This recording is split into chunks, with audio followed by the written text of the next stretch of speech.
Si vous avez plus de 50 ans et que vous commencez à remarquer les signaux d'alerte, des genoux raides quand vous vous levez, un dos qui met trop de temps à se délier, un équilibre moins sûr qu'avant, un esprit un peu plus lent le matin, écoutez bien.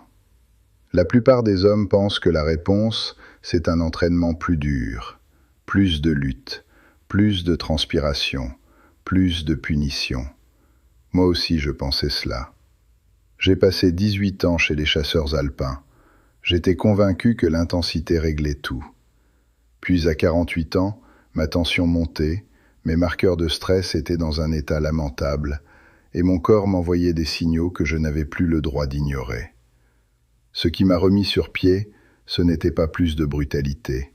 C'était un mouvement plus intelligent, un mouvement que le corps peut récupérer, un mouvement qui restaure au lieu de simplement user. Et quand j'ai observé certaines des populations âgées les plus en forme au monde, un schéma revenait sans cesse. Pas des routines de salle compliquées, pas des compléments miracles, des habitudes de mouvement quotidiennes, simples, répétées, faites avec intention. Aujourd'hui, je veux vous en présenter 6. Ce sont des mouvements peu spectaculaires mais à fort rendement, intégrés depuis des années dans le quotidien de nombreux adultes âgés au Japon.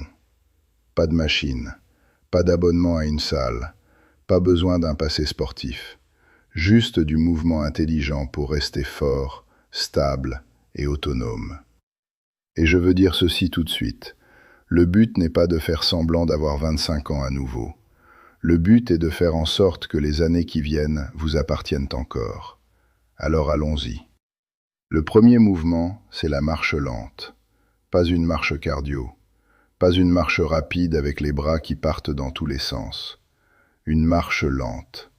La plupart des hommes marchent trop vite pour en tirer le vrai bénéfice. Ils filent du point A au point B, la tête baissée, l'esprit ailleurs, le corps en pilote automatique. Mais quand vous ralentissez volontairement, quelque chose change. Vos pieds recommencent à faire leur travail. Vos chevilles se réveillent. Vos hanches s'organisent mieux. Votre posture s'améliore. Votre système nerveux redescend enfin d'un cran. Voilà comment je veux que vous pensiez cela. Vous n'essayez pas de brûler des calories. Vous essayez de réapprendre à votre corps à bien bouger. Marchez à environ la moitié de votre vitesse habituelle.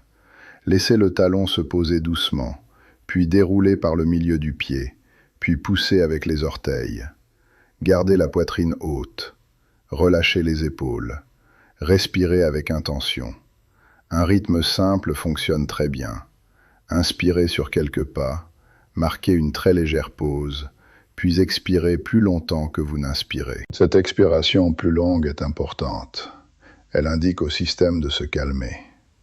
Chez beaucoup d'hommes de plus de 50 ans, le problème n'est pas seulement des muscles moins forts. C'est aussi un corps coincé dans un état de stress permanent de bas niveau. La marche lente aide à inverser cela. Je l'ai vu chez des hommes qui venaient vers moi persuadés qu'il leur fallait encore plus de dureté.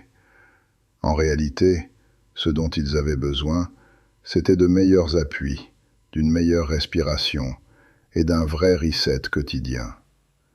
10 minutes de marche lente et contrôlée peuvent déjà améliorer la sensation dans les genoux, la stabilité sur les appuis et la clarté mentale après. Commencez sur de l'herbe si possible. Une piste convient très bien. Un trottoir calme aussi. Le sujet n'est pas la vitesse. Le sujet, c'est le contrôle. Deuxième mouvement. Une courte séquence de mobilité le matin. Au Japon, des millions de personnes ont pratiqué pendant des générations des routines collectives simples pour remettre le corps en ligne. Rien d'extrême, juste quelques minutes de mouvements articulaires rythmés pour réveiller l'organisme. Ce mouvement-là est scandaleusement sous-estimé. Beaucoup d'hommes de plus de 50 ans se réveillent et entrent directement dans la raideur. Épaules tendues, hanches verrouillées, colonne irritable. Puis ils s'assoient, conduisent, regardent des écrans et se demandent pourquoi tout leur fait mal le soir. Vos articulations ont besoin de mouvement comme un moteur a besoin d'huile. Alors voici une séquence simple à faire au réveil. Cercle de bras, roulement d'épaules, inclinaison latérale douce, rotation contrôlée du tronc, montée de genoux, élévation de mollets, quelques squats peu profonds, rien d'agressif, juste un enchaînement fluide et continu pendant 3 à 5 minutes. C'est suffisant. Vous n'avez pas besoin de transformer chaque habitude saine en compétition de fitness. En réalité, c'est précisément cette mentalité qui blesse beaucoup d'hommes après 50 ans. Ce qui compte ici, c'est de faire traverser à chaque grande articulation une amplitude confortable avant que la journée ne vous aspire vers la mauvaise posture et la rigidité. Quand vous faites cela régulièrement, vous améliorez la circulation, vous réduisez cette sensation de rouille dans les hanches et les épaules, et vous facilitez le mouvement pour le reste de la journée. Considérez cela comme de l'entretien, pas comme de l'exercice. Vous vous brossez les dents, vous vous lavez. Vous devriez aussi réveiller votre corps volontairement. Et oui, vous pouvez le faire en pyjama. Personne ne vous note. Troisième mouvement, la tenue en squat profond. C'est l'un des marqueurs qui sépare les hommes qui vieillissent bien de ceux qui abandonnent progressivement leur mobilité. Avant de paniquer, je vais être très clair. Je ne vous demande pas de descendre dans un squat parfait si vos genoux et vos chevilles ne sont pas prêts. Je vous demande de recommencer à reconstruire une position pour laquelle le corps humain est conçu. Un squat profond soutenu ouvre les hanches, sollicite les chevilles, renforce les pieds, entraîne le plancher pelvien et apprend au corps à être à l'aise près du sol. Et c'est considérable. Parce qu'une fois qu'un homme perd la capacité de descendre bas puis de se relever, son autonomie commence à rétrécir rapidement. La plupart d'entre nous ont perdu cette position parce que nous vivons assis. Une chaise au petit déjeuner, une chaise dans la voiture, une chaise au travail, une chaise le soir. Puis un jour, on réalise que les hanches ont pris 20 ans d'avance sur le reste du corps. Voici comment commencer en sécurité. Placez-vous près d'un encadrement de porte, d'un plan de travail ou du dossier d'une chaise solide. Descendez en squat aussi bas que possible sans douleur. Gardez les talons au sol si vous le pouvez. S'ils se soulèvent, placez une serviette roulée dessous. Aidez-vous avec les mains. Il n'y a aucune honte à cela. Tenez 15 à 20 secondes. Remontez. Répétez plusieurs fois. Avec le temps, vous irez vers des tenues plus longues et plus confortables. Ne forcez pas la profondeur, gagnez-la. Une bonne position de squat n'a rien à voir avec le fait de se montrer. Elle sert à préserver l'amplitude de mouvement dont votre corps a besoin dans la vraie vie. Ramassez quelque chose, vous baissez pour jardiner, vous déplacez dans un espace étroit, ou vous relevez sans ce gémissement de vieil homme à chaque fois. Quatrième mouvement, tenir sur une jambe. Simple, redoutable, efficace. L'équilibre fait partie de ces choses que les hommes ignorent jusqu'au moment où ils commencent à disparaître. Et à partir de là, les conséquences deviennent sérieuses. Après 60 ans, une chute n'est pas un détail. Une seule mauvaise chute peut modifier le reste de votre vie. Mais l'équilibre s'entraîne. Et la beauté de l'appui sur une jambe, c'est qu'il ne travaille pas seulement les jambes. Il entraîne le cerveau, l'oreille interne, les pieds, les chevilles, les hanches et les réflexes en même temps. Quand vous tenez sur une jambe, votre corps effectue des micro-corrections en permanence, de minuscules ajustements que la plupart des gens ne remarquent même pas. Et ce sont précisément ces ajustements qui vous maintiennent debout dans le monde réel quand vous posez mal le pied sur un trottoir ou que vous rattrapez un faux pas sur un sol irrégulier. Commencez près d'un mur ou d'un plan de travail de cuisine. Décollez un pied d'1 ou 2 centimètres. Tenez-vous droit, ne penchez pas. Fixez un point devant vous. Respirez normalement. Faites 20 à 30 secondes de chaque côté. C'est largement suffisant pour débuter. Quand cela devient plus facile, montez progressivement à 1 minute. Ensuite, vous pouvez complexifier avec de lentes rotations de tête, un mouvement de bras ou une serviette pliée sous le pied. Vous pouvez même le faire pendant le brossage des dents. Et là, vous aurez greffé une habitude de santé à une habitude déjà installée. C'est ainsi que la discipline fonctionne dans la vraie vie, pas par un effort héroïque, par des systèmes intelligents. Et laissez-moi vous dire une vérité un peu dure. Si vous êtes capable de faire du développé couché avec une charge correcte, mais que vous êtes incapable de tenir proprement sur une jambe, votre entraînement est incomplet. Cinquième mouvement, les transitions au sol. Descendre au sol et remonter. C'est l'un des tests les plus clairs de la fonction réelle que je connaisse. Beaucoup d'hommes sont encore capables de soulever des charges dans un cadre contrôlé, mais demandez-leur de s'asseoir au sol et de se relever sans élan ni panique, et la réalité apparaît tout de suite. Hanches faibles, chevilles raides, coordination médiocre, aucune stratégie. Ce n'est pas un défaut de caractère, c'est juste un signal, et cela peut s'améliorer. Descendre au sol puis remonter demande de la mobilité, de la force dans les jambes, du contrôle du tronc, une conscience du corps et de la confiance. Ce sont exactement les qualités qui protègent l'autonomie plus tard dans la vie. Commencez simplement.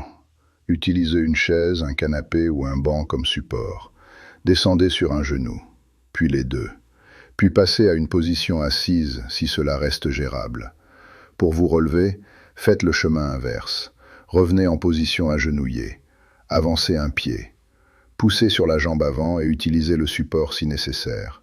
Faites 2 ou 3 répétitions par jour. Cela n'a peut-être pas l'air de grand-chose, mais souvenez-vous, votre corps s'adapte à ce que vous pratiquez régulièrement. Si vous ne pratiquez jamais le fait de vous relever du sol, ne soyez pas surpris quand cela devient difficile. Et j'insiste sur ce point. Il ne s'agit pas d'élégance, il s'agit de capacité. Peut-être qu'aujourd'hui cela vous demande un effort important. Très bien. Utilisez de l'aide. Bougez lentement. Restez prudent. L'objectif, c'est que dans 6 mois, vous soyez plus fort, plus stable et moins dépendant qu'aujourd'hui. Parce que la réalité est simple. Le jour où un homme perd confiance dans sa capacité à se relever du sol, la peur commence à se glisser partout ailleurs. Et le dernier mouvement est l'un de ceux que j'aime le plus justement parce qu'il est si simple que beaucoup le méprisent. La torsion avec serviette. Prenez une serviette de toilette ou un torchon. Tenez-la devant vous à hauteur de poitrine ou d'épaule avec les 2 mains. Tirez doucement vers l'extérieur, comme si vous vouliez l'étirer. Gardez cette tension. Puis faites tourner lentement le buste d'un côté en gardant les hanches globalement orientées vers l'avant. Marquez un arrêt. Revenez au centre. Tournez de l'autre côté. C'est tout. Simple ne veut pas dire faible. Ce mouvement entraîne la rotation thoracique, la stabilité des épaules, la tension de préhension, le contrôle du tronc et la conscience posturale.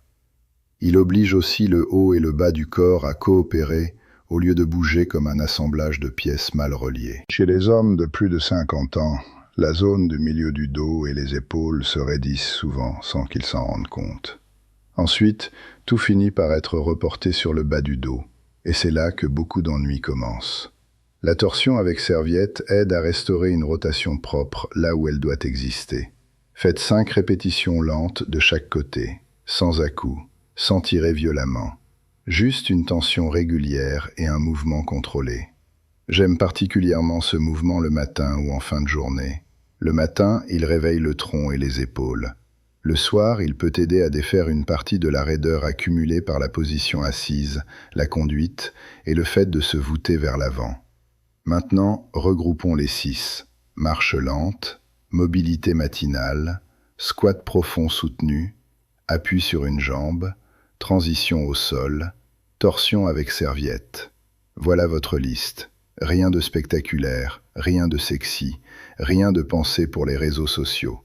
Pensez pour la fonction. Et avant qu'un homme me dise dans les commentaires « Philippe, ça a l'air trop facile », laissez-moi lui répondre d'avance. Facile à comprendre ne veut pas dire facile à faire avec constance. Les hommes qui vieillissent bien ne sont généralement pas ceux qui courent après la nouveauté. Ce sont ceux qui respectent les fondamentaux assez longtemps pour obtenir des résultats. Si vous avez des douleurs articulaires, d'anciennes blessures, des vertiges ou de grosses limitations de mobilité, commencez plus petit. Prenez appui. Réduisez l'amplitude. Parlez-en à votre médecin ou à votre kinésithérapeute si nécessaire. Il n'y a rien de faible à adapter un mouvement à votre réalité actuelle. Ce qui est faible, c'est faire semblant que tout va bien et faire n'importe quoi. La douleur n'est pas une médaille, c'est une information. Alors voici ma recommandation. Choisissez un seul de ces mouvements aujourd'hui, un seul. Faites-le pendant une semaine, puis ajoutez-en un autre. Vous n'avez pas besoin d'une refonte totale de votre vie d'ici lundi matin. Vous avez besoin d'un plan répétable que vous pourrez encore suivre dans 3 mois. C'est ce qui a changé ma vie après 48 ans. Pas un protocole magique, pas un pic de motivation. Une décision simple. Arrêter de m'entraîner comme une version plus jeune et plus stupide de moi-même et commencer à bouger d'une manière qui soutienne l'homme que je voulais être à 60 ans et après. La force n'a pas de date d'expiration. Mais la force, ce n'est pas seulement le muscle, c'est l'équilibre, c'est le contrôle. C'est le fait de pouvoir faire confiance à son corps. C'est rester assez lucide et assez capable pour vivre selon ses propres termes. Le corps que vous aurez à 60 ans, c'est celui que vous construisez par les choix que vous faites aujourd'hui. Alors commencez petit, bougez avec intention, respectez les bases. Et souvenez-vous de ceci, vous n'êtes pas trop vieux, vous ne faites que commencer.